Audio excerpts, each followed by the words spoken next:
It is a big idea, a new world order.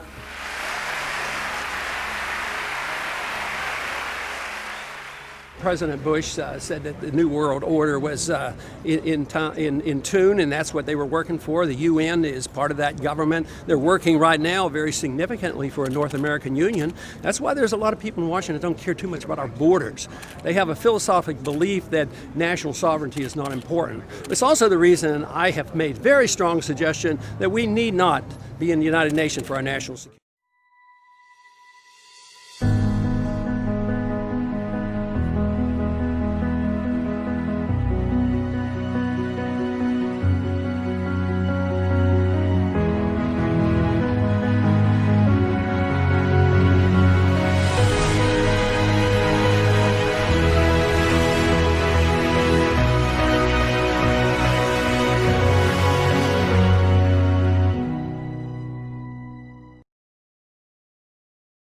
We should never allow the government to decide what is acceptable speech and what is unacceptable speech. We should penalize behaviors, not opinions, and not speech. If you start trying to regulate speech, you start trying to regulate thoughts, you start trying to regulate beliefs rather than behaviors, there's no way that you're not going to abridge the constitutional rights of millions of Americans.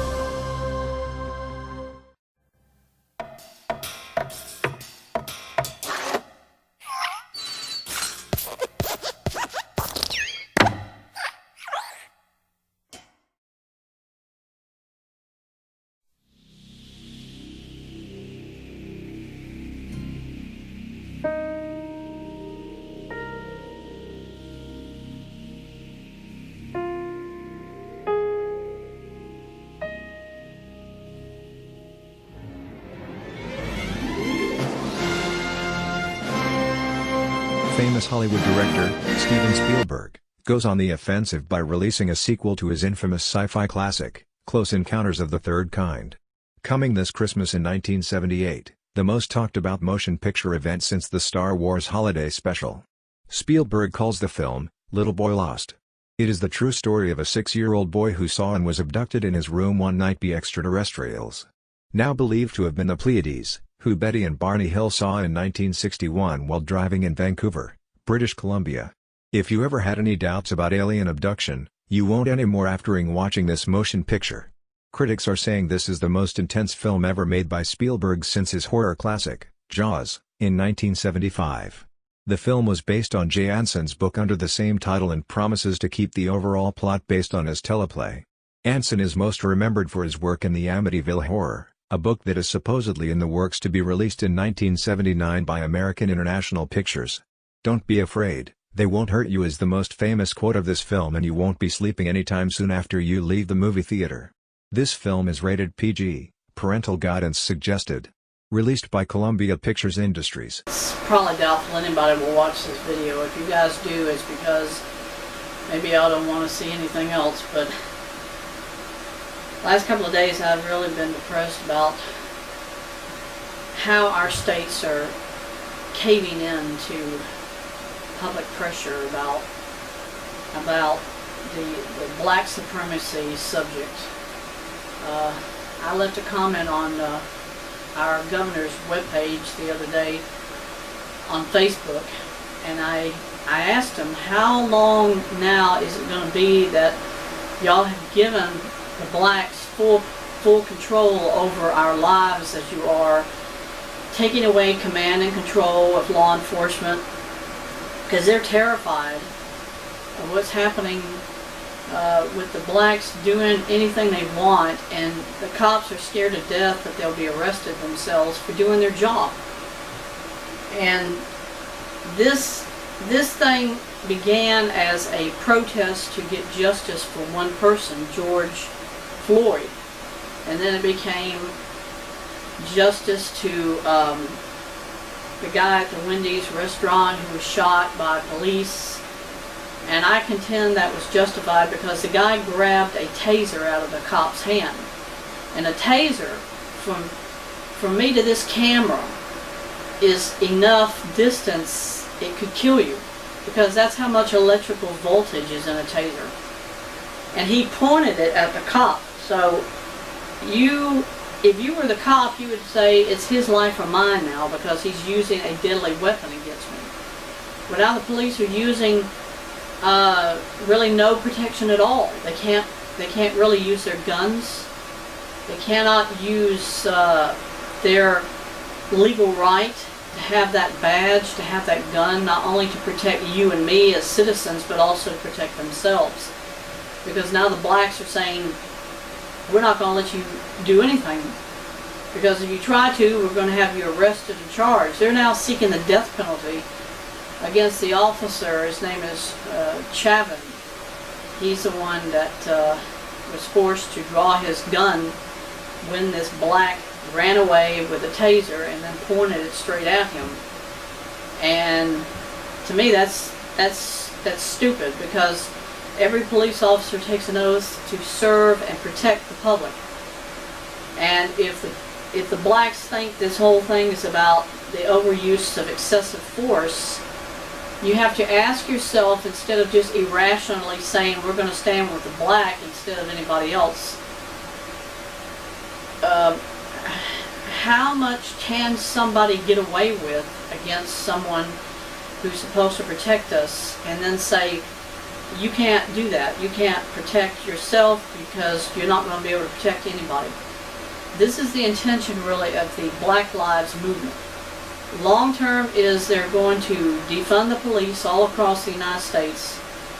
And once that happens, then, as I've said in other videos, will become a sanctuary.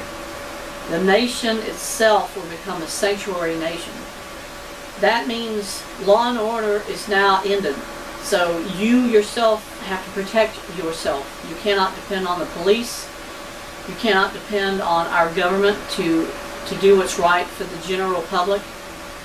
They are under pressure to give the blacks total immunity. To basically, the government is caving in to every little whim that the blacks bring up whenever something is not to their liking. Let me give you an example. There is a hate campaign, which I call racism, because they're attacking the Confederate movement during the Civil War. They're saying the Confederates are traitors because they stood up for what they believed in. And then you've got people who right now are on the internet. They're using the social media to say that those individuals had no right to protect themselves. They're saying that what the Confederate battle flag represent is itself a hate symbol. And if you look back at the time when World War II ended, they were doing television shows, movies, documentaries about the Nazis, about the Germans. And every day they were using the Nazi swastika. Now, don't you know that infuriated every Jewish person who survived the concentration camps? They got out of there with their lives after the liberation of those camps by the U.S. and the Allies. And there was a tolerance by the society itself, even then, to say, if we can't look at this from what history will say of this time, then how do we cope with it day after day? Now look at today in this country and the fact that the blacks are using the swastika symbolically to say, this is our swastika, the Confederate battle flag is our swastika. There's no tolerance for anything about the Confederacy. And yet look at how many people died deliberately during the concentration camps that killed all those Jews.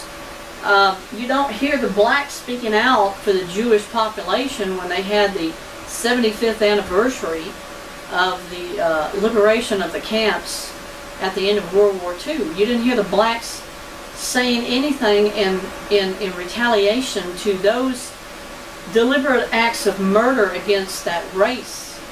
You can't say that slavery is the same thing as what happened during the time of the concentration camps and the Holocaust of the Jews. The Jews were singled out by the Germans, and they were murdered deliberately. They were put in gas chambers. They were put in ovens.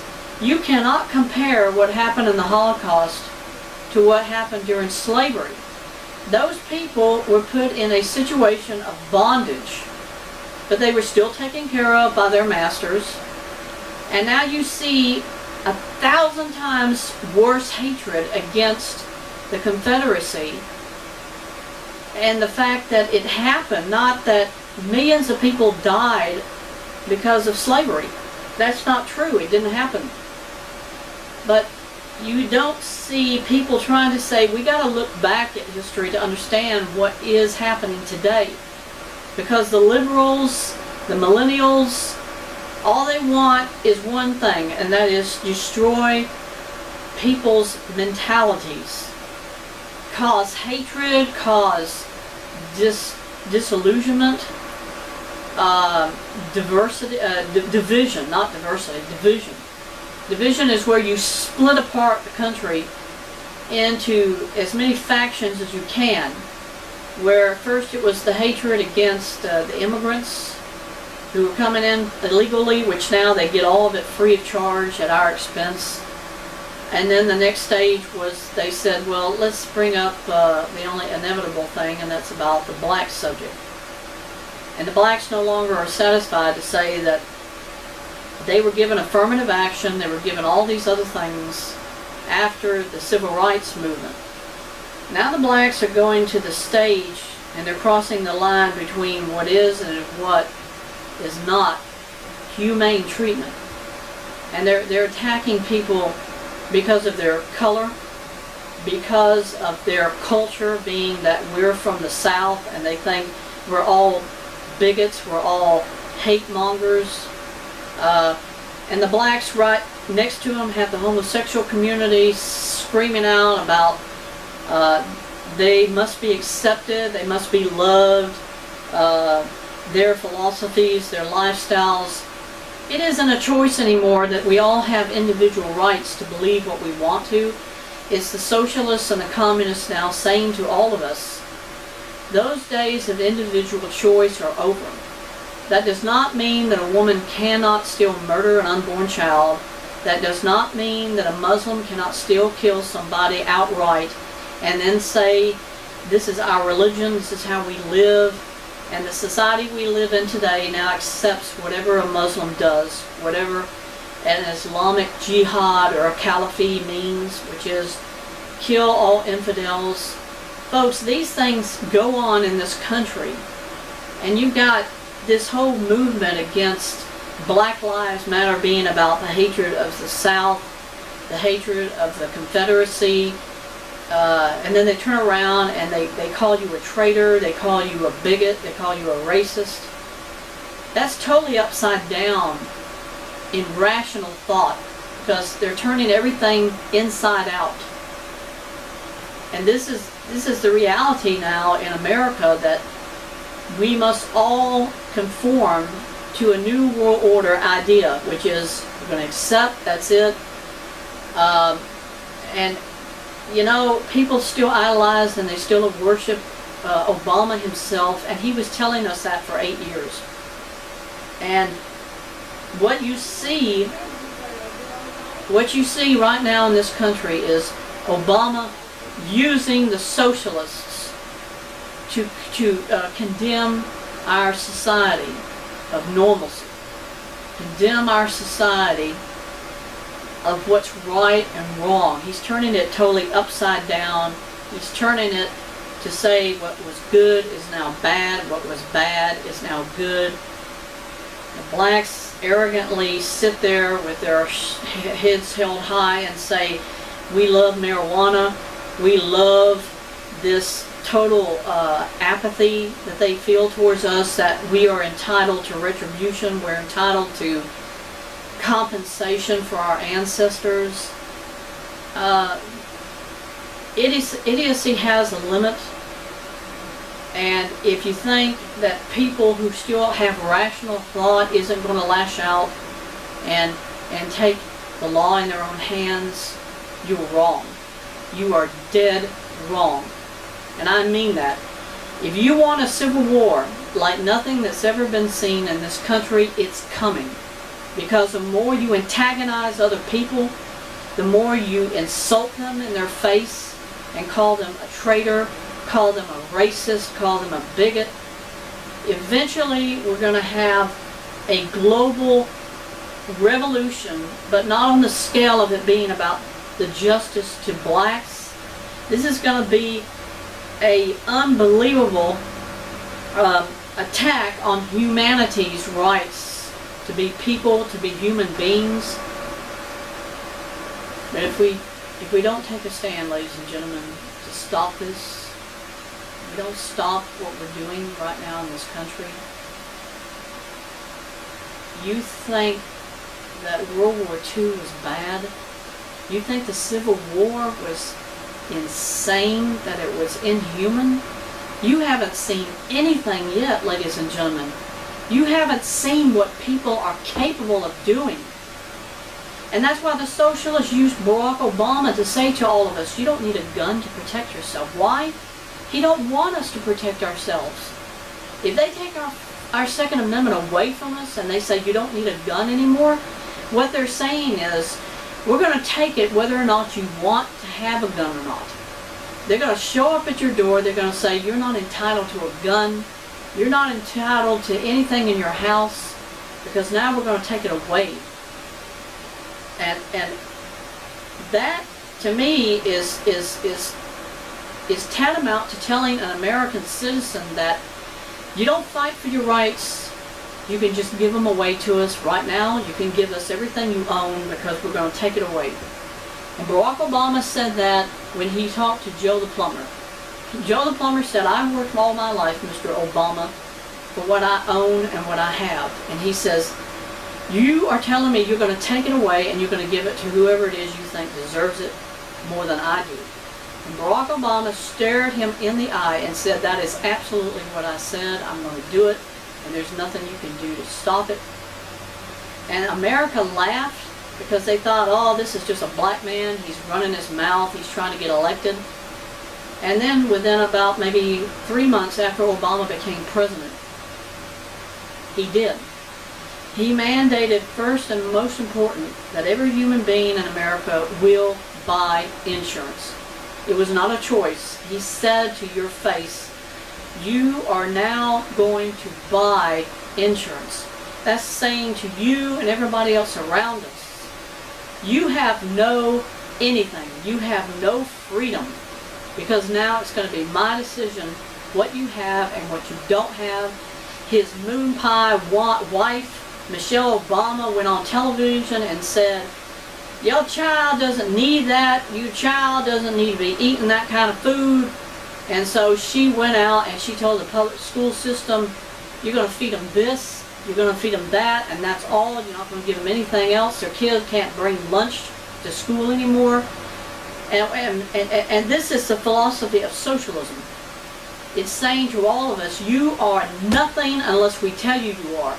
And this is how you're going to live from this day forward. And now the blacks have taken Obama's philosophies and his deranged dictatorship attitudes about communism, and now they're using it to totally destroy the states individually. He's saying, take out their constitutions, and eventually the whole country's constitution in Washington will be null and voided. Because you see that going on. They're taking out all the different individual freedoms that each nation in this world had, and now they're going after our individual states. And I just ask myself, this thing will never ever subside, because nobody is standing up for themselves. Nobody is taking the responsibility to react, to take a stand, and to retaliate like the blacks are doing against us. People are just indifferent to everything. And this rationale cannot have happened because of other than one reason. Obama brainwashed people to believe his ideas. And it's only been really 20 years since you saw the degeneration of society after 9/11. 20 years time it took us to come from, we were attacked by the Islamic community, we were attacked by the terrorists, and now we've given in to the terrorists. Now we've given in to their philosophies that our beliefs are all that matter, and anybody who feels otherwise will either lash out at them and ostracize them or kill them. Now that's the philosophy of Islam, folks. You believe them and their religion, or they call you an infidel and they'll hack off your head, or they will kill you outright because you don't believe in Allah, you don't believe in Muhammad. And the blacks are taking that same attitude, that same philosophy, and now they're saying, you can't live this way, you can't believe that, you can't have that, you can't this, that. And they're saying, if you do, we'll have you arrested because your individual freedoms and your individual ideas no longer hold any validity in this country because you don't have rights anymore to speak out about those things. The cops are scared out of their wits because they know this is what the blacks are now getting away with. All of our states, as I've said before, they're caving in. They're giving over everything about this nation to a philosophy of a global New World Order philosophy government, which is you take away everything and then everybody's equal. And that doesn't work because it only creates more and more hate. It makes more division.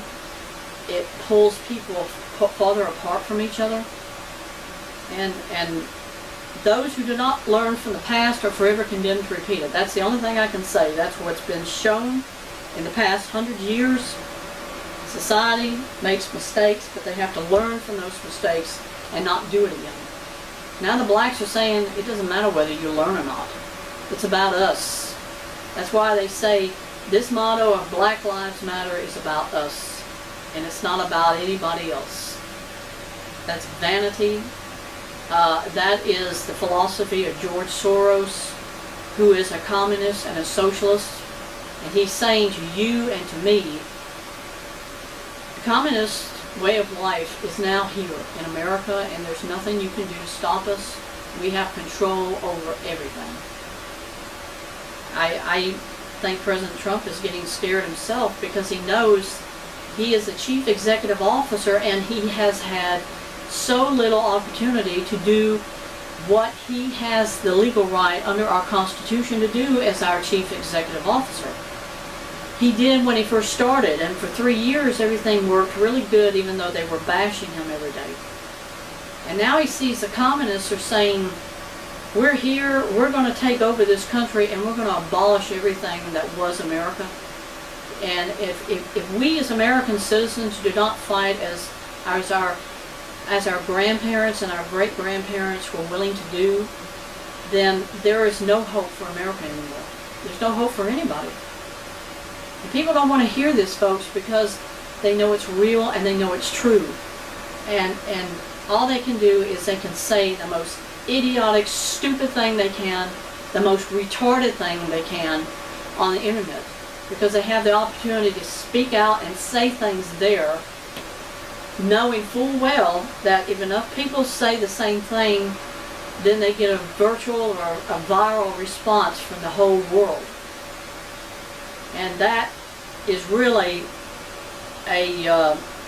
that's a one-sided opinion. To say that you cannot see both sides of an issue now because the communists and the socialists say you can't say it any other way but what we want you to say it. And we have to do what I've said before. If you do word of mouth contacts between people, social media can't do anything.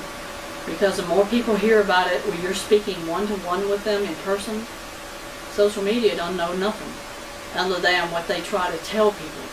But it won't stop because the more people who share and interact with other people, the less the social media gets involved because you're doing it personally. You're doing it between somebody else.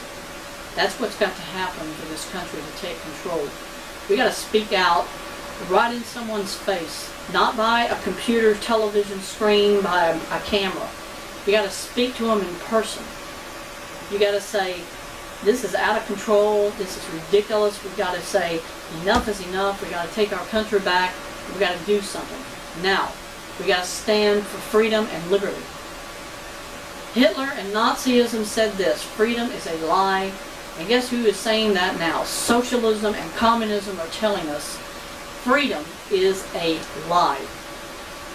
If you don't learn what the Nazis did to all those innocent human beings who were Jews, you're not going to learn anything. And you may as well just sign over your whole life to the Antichrist, who is Obama.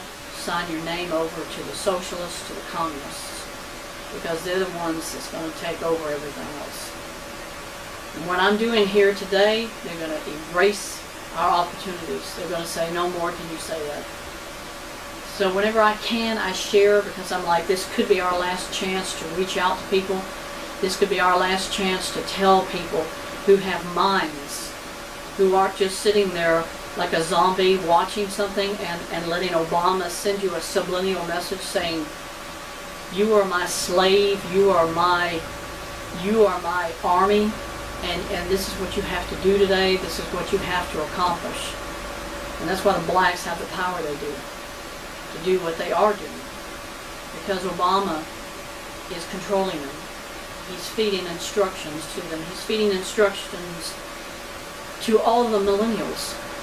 The millennials every day say over and over again, communism is the only hope. Socialism is the only option we have. And what does socialism teach them? Attack normalcy, attack people individually. This is no longer about a revolution of justice. This is about a revolution of command and control, of subversion, to destroy us as human beings, to destroy us as American citizens. And I said it before, I'll say it again, if we don't pay taxes, nobody will have anything.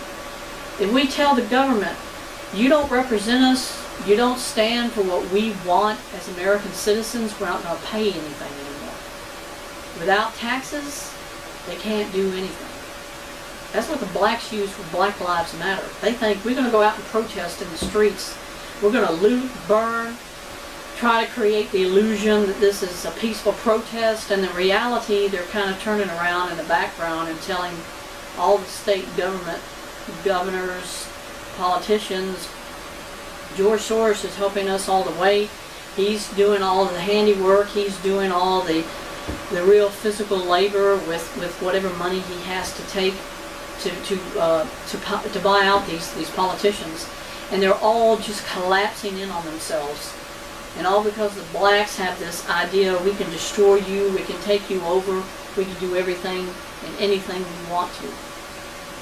You might destroy somebody's credibility, ladies and gentlemen, but one thing you cannot do, you can't make them say something unless you can pay them off. And the socialists have been doing that through the Democratic Communists ever since President Trump was elected. They've paid off Bolton, they've paid off Flynn, they've paid off every other person you can think of, because these people have said, yeah, I need that money. Sure, I'll turn against Trump, because they already know the country's gone because of socialism, because of communism. So, as an American citizen, I say, however many days we still have in this country, we should fight. We should not cave in like the governments are doing. We should not ball ourselves up like a caterpillar and then throw ourselves into a deep cave somewhere and hope it all turns out all right. Because it's not going to unless you take a stand yourself. The blacks don't want us to stand for anything. They want us to give it up. They want us to say, nah, I guess you're right, we should just give up. We shouldn't do anything. You're wrong. A lot of people are going to fight. They're going to fight for their freedoms. They're going to fight for their rights. They're not going to give up. We will not give in. And all the blacks have been saying this since Martin Luther King. We shall overcome. We're going to overcome too. You are not going to dig a hole and have us crawl into it and say, it's over. Every white that came to this country fought for what they have. When the blacks were slaves and they were freed, they didn't fight for anything. And now the blacks themselves of this generation are infuriated that they didn't do anything. There were enough of them they could have revolted from their masters. They didn't. They were happy to be what they were because they knew their masters would take care of them. They fed them, clothed them, gave them everything they want. And today now the blacks are sort of like, we don't want to hear that. That hurts our whole idea of Black Lives Matter. Now it's about us getting full retribution. We don't want people to know that our ancestors were content to be what they were. They bring up June 10th or Juneteenth. All that was to say the blacks were slaves, they were free, but it took 2 years for them to become free. Folks, if they wanted to, they would have told their masters, we like this. They loved it because they knew as long as they paid their way, they didn't have to do nothing except physically do labor. And then when they were forced out by Abraham Lincoln's Emancipation Proclamation, then they had to say to themselves, the whites not going to help us no more, we got to do it on our own. And now 160 years later, those blacks' descendants are saying, y'all made us do all this. We don't want to work. Obama said we don't have to anymore. Now he was gone. We don't like anything now because it ain't Obama doing it anymore. We want Obama back.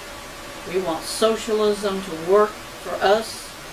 And then we ain't got to work another day in our lives. We don't have to do nothing ever again. They want freedom, but they also don't want the responsibilities of working for what they have. They want somebody else to give it to them. That's why the whites are hated, because they fought all their lives for what they have. Blacks cannot say that because they never did want to work. They never wanted to fight. And now they have to. And so they're outraged that they got to go this step. They have to take this initiative to say, this ain't right. We shouldn't have to do anything. We shouldn't have to reach out. And so they use the excuse that the police are using excessive force to bring about this so-called revolution. And the revolution, folks, is not a revolution. This is the socialists using it as a stepping stone to bring about a new world order, a global government in this country. And that's where you and I come in. We all have to say as Americans, we don't want communism, we don't want socialism. We want duty, we want responsibility for who we are as a citizen, as a nation. And that's how it's always worked. Since 1776, people took the responsibility. And now all of a sudden they aren't doing it anymore. Ladies and gentlemen, that is idiocy, and it's a slap in your own face. Because you're saying, I don't want any of that no more. Maybe 20 years ago you wanted it, but now all of a sudden you don't? Guess who did that? That's called brainwashing. That's called manipulation. Somebody changed how you looked at life from 20 years ago to now. The millennials who are out there protesting, the whites especially, and the blacks, these are the brats who have grown up in school and they weren't taught history, they weren't taught anything. Because all Obama has to do is go on the television and subliminally tell them, you're a zombie, so do what I tell you to do. Go out and protest. Burn buildings. Do all of this stuff. Create chaos. Create total anarchy. And then the whole system can be reinstigated as I had it when I was president. If Biden gets in there, he's going to put Obama back in there. I promise you, because the first thing he'll do is he'll abolish the Constitution. He will abolish Electoral College. Hillary Clinton kept saying that. Then next they're going to come back to you as an American and say you can't believe something anymore. Religion's over. It's gone. We are abolishing it. The only person you will worship is Barack Hussein Obama. That's what they're going to tell you. They're going to say Obama is your God. He is your Messiah. Barbara Walters said it when he was in the presidency. She said, we really thought Obama was our Messiah. She said that. Hillary Clinton said we have to abandon religion. She said that too. These are just precursors of what they're doing now. And people are too blind to see that. To do something. عزيزي عمران، نحن نحبك. العالم كله يهتم بك وبعائلتك. إذا سمعت هذه الرسالة، يرجى مشاركة صورة لنفسك وهي ترتدي قميص القط. نود أن نرى كم أنت أفضل اليوم في حلب.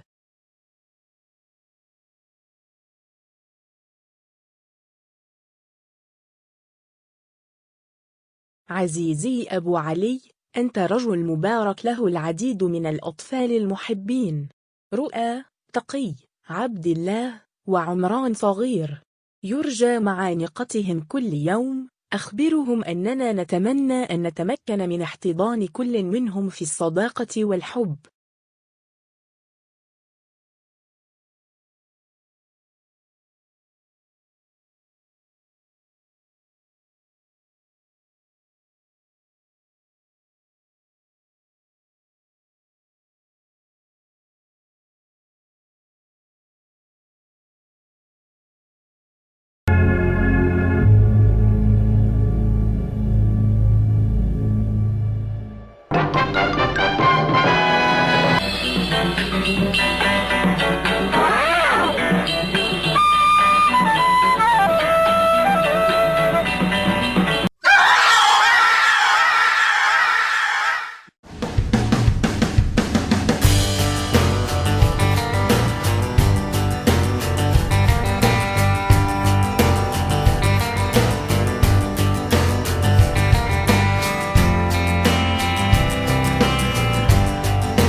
His name is Omran Daknesh, just 5 years old, and his feet barely hung over the edge of a seat in an ambulance.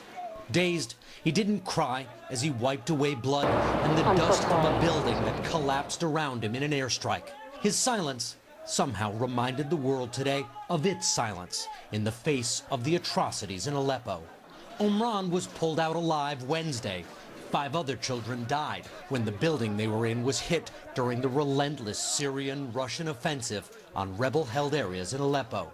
The image of Omran's face spread like wildfire on the internet. One tweet called him the real representative of the Syrian people. Stop killing Syrian innocent people, civilian. Our children need to live in peace. The doctor who treated Omran said today there were many more severe cases no one is paying attention to. We need to protect our hospital, our doctors, our medical workers from airstrike. Omran is recovering. His family now wants to escape. The same choice another boy's family made a year ago, Aylan Kurdi, whose body washed up on a beach. He too was a symbol of Syria's youngest victims. Now there's a new one. Tomorrow there may be another. Richard Engel, NBC News. They've reported from around the world, challenged the powerful, and they bring all of this to every story that breaks. We've got breaking news, and it's good news. And touches your heart. How do you even say thank you? Thank you is not big enough. I made this.